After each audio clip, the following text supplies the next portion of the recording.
విద్యార్థులు ఎదగడానికి స్కూల్ ఒక తొలిమెట్టన్నారు ఎంపీ రఘునందన్ రావు. స్కూల్ అనేది ఆలయమన్నారు. విద్యార్థులు ఏ రంగంలో రాణించినా మంచిదే అన్నారు. వారు ఏ రంగాన్ని ఎంచుకున్నా వారిని సమాజానికి ఉపయోగపడేలా టీచర్లు తీర్చిదిద్దాలన్నారు రఘునందన్ రావు. విద్యార్థులను ఫ్రీ మైండ్ తో చదివించాల్సిన బాధ్యత టీచర్లదే అన్నారు Hydraa commissioner Ranganath.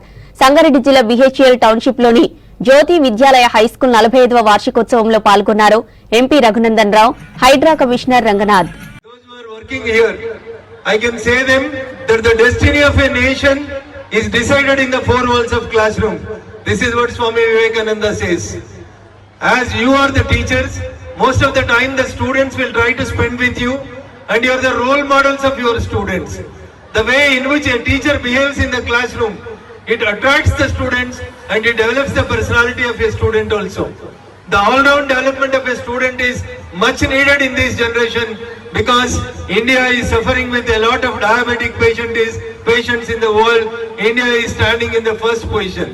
In the olden days, when we were the students of the government schools, we used to have such big grounds. But unfortunately, nowadays in Hyderabad or in most of the metro cities, we don't find such a big school grounds. But you people, as the BHL has given such a space for their employees and their kids, for their all-round development, I can especially appreciate the BHL management for encouraging the education. Because a man with an education, with a scope, he will have the future and he can earn anything or any place in the society.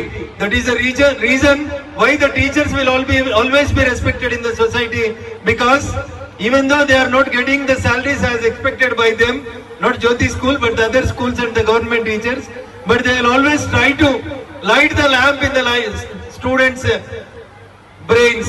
So that is why I congratulate all the teachers and I appreciate the teachers and their work, more particularly Jyoti Vidyalaya school. ఈ emotional connect ఒకటి ఉంది ఇక్కడ ఈ జ్యోతి విద్యాలయ కింద. మా పిన్నమ్మ గారు సావిత్రి అంటే ఆవిడ షీఈ్ నో మోర్, ఆవిడ ఇక్కడ she work as a Telugu teacher. అట్లానే వారి పిల్లలు అంటే మా కజిన్స్ శశి అండ్ అనుపమ, వారు కూడా they were from the school. So we had a very wonderful emotional connect with BHEL. First ఒక మనిషిగా నువ్వు ఆలోచన చేయటం చేయాలి. ఒత్తి బ్రెయిన్ హార్ట్ ఉంటే సరిపోదు కాదు కదా, స్పైన్ కూడా ఉండాలి, వెన్నుముకు ఉండాలి, తప్పును తప్పుగా తీసుకునేటట్టు ఉండాలి, తప్పుని తప్పు అని చెప్పి దాన్ని ఎదుర్కొనేటటువంటి దమ్ము ధైర్యం ఇవ్వాలి. అవన్నీ చేయాలనేది అది ఓన్లీ స్కూల్లోనే సాధ్యమవుతుంది అనమాట, వేరే దగ్గర కాదు. సో అందుకోసం ఒక మంచి టీచర్ అనేది ఈ ఆస్పెక్ట్స్ అన్నింటినీ కూడా టచ్ చేయాల్సిన అవసరం ఉంటుంది. అండ్ పేరెంట్స్, ఎస్ నేను కూడా పేరెంటే. సో పేరెంట్స్గా మనం జనరల్గా చేసేది అంటే పిల్లల మార్కులతోటి ఏంటంటే ఆ మార్కులే మనం ఇంటెలిజెన్స్గా తీసుకుంటాం కాదు. పిల్లలు స్కూల్ దాంట్లో వాళ్ళని మనం ఫ్రీగా